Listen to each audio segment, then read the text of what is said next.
What's up everyone and welcome back to Fiction Tea Reviews.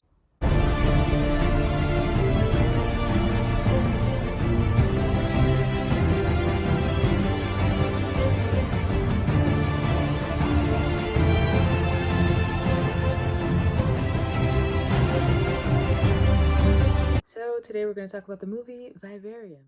Vivarium is 1 hour and 39 minutes. It came out in 2019. It's rated R. The genre is mystery sci-fi.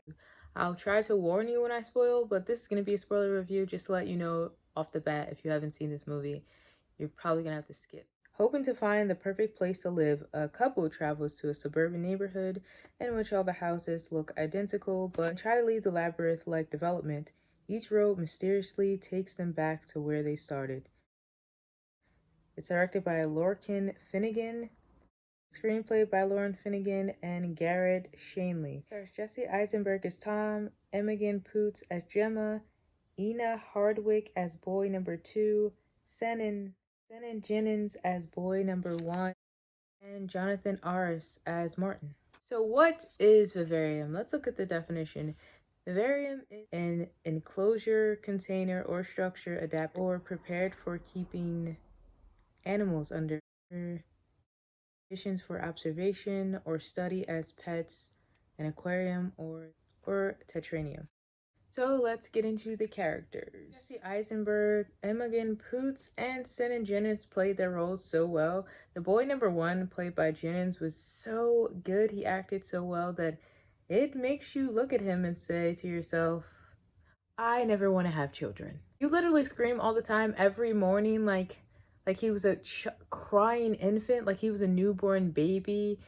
And like, even as someone who was watching it, I just was like, oh my God, somebody get this kid. Get this kid.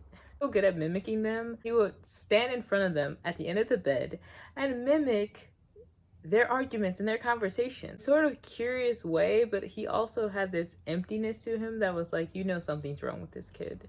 Something's wrong. Is he human? Yeah, so my favorite part was when Gemma and Tom wake up and he's at the end of the bed, the child, boy 1, and he's staring at them and they wake up and they're like, they give him the middle finger and he gives it back to them. Died laughing at that scene. And then he proceeds to basically give them a show that they didn't ask for of his parents. And it is hilarious. It's hysterical. And Tom calls him like a evil little monster or something, like on the lines of like, you're not human, this little demon child. Tom could not stand him. Like, he was fed up. He was done. He was over it. And Tom got mad. He got mad. And I knew at that scene, when that scene happened, when he got mad, I was like, yeah, this was inevitable. This was inevitable. It was pushing his buttons. He was holding it in for too long and he was like, you know what? That's it. It was really interesting how the roles were played, because Gemma, even though she wasn't technically the child's mother, she started to develop these motherly-like qualities for this child, while Tom is just like, that thing, do not get attached to that thing. Tom, he had nothing attached to the child at all. From the beginning, he was like, that's a thing, that's not a child. Whereas Gemma is like, no, don't. And she starts to like have this care for him. Gemma also did a good job, Gemma's character, when she cried and she was mourning the death, and her facial expression, her emotion was just like that cry that you hit that's so uncontrollable, and you know it makes you look crazy, but you know it hit hard. That's what her cry was, and it was really believable. Another character played by Jonathan Aris, who played Martin, he was such a creepy salesman. He was just so weird, so odd, so strange, and it's really messed up how he set them up and just straight up left them there and said nothing. As far as the visuals go, it really reminded me of Edward Scissorhands, when Edward got taken to the suburban town and everything was like colorful and bright in comparison to where he lived, except this place was like minty green. It was really boring. It was really strange. You never saw any other people. It was very much dull and weird. As far as the special effects go, I had learned from watching interviews that actually those houses were green screen. Most of them, they only used, I believe they built like 3 houses. Everything else was green screen, so it was pretty impressive. But man, it was so messed up because you pretty much have this young couple who's trying to move in, trying to find a place, trying to get together, and they get forced basically and thrown into something that they really did not ask for at all, and they did not have a choice in the matter at all. And it's kind of funny because they had a choice, but they also didn't have a choice, because it was like, raise this baby or you can't leave.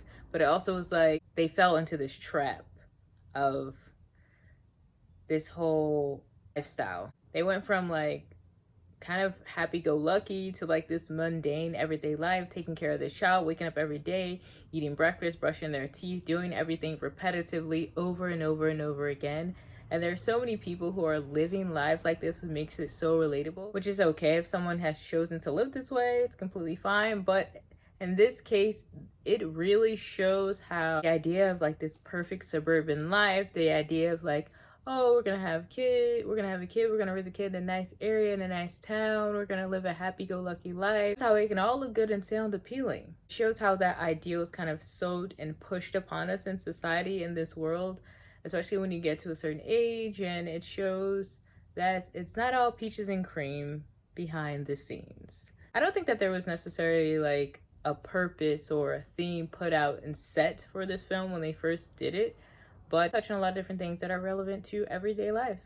I did notice how they referenced like this cycle of life, and when you die, it's like life kind of goes on, it continues on. When that salesman guy died, the kid took his place and put his body in like that part was weird too. Like he just folded his body up like it was nothing, and he put it in that drawer, and it really showed how life continues on. Like the circle of life keeps going. When you die, someone just comes and take your place. Like if whether you're there or not, and it can kind of mean like live your life the way you want, because when you're gone, someone's gonna be there to take your place. It could be looked at so many different ways. There also was a reference to kind of gender roles, and how Gemma as a woman, she still had this instinct that had these caregiving qualities, even though to a child that wasn't hers, and to Tom as well. And she was there for Tom, and how she was more of the caregiver. And this movie really touched on a lot of things. I definitely would recommend it. You can watch it on Amazon, and I like also that it has different elements like comedy, horror, even though it's mostly sci-fi. And yeah, if you like this video, be sure to give it a thumbs up, and comment below, let me know, have you seen this film? Hit that notification bell to get notified for future videos. Before you go, be sure to get you a copy of my book Rain. I wrote a self-published book. It is a psychological thriller and sci-fi about a group of young adults, kind of like Vivarium, where they're being experimented on and watched, and they get this counselor that decides he wants to help them, but he doesn't realize that he's also being watched and being experimented on, and he falls into the trap of trying to help them, but not realizing that you should have helped yourself first. So if you would like a copy of this book, hit the link in the description box below. Don't forget to attach yourself to my email list at fictiontreviews12@gmail.com. Bye.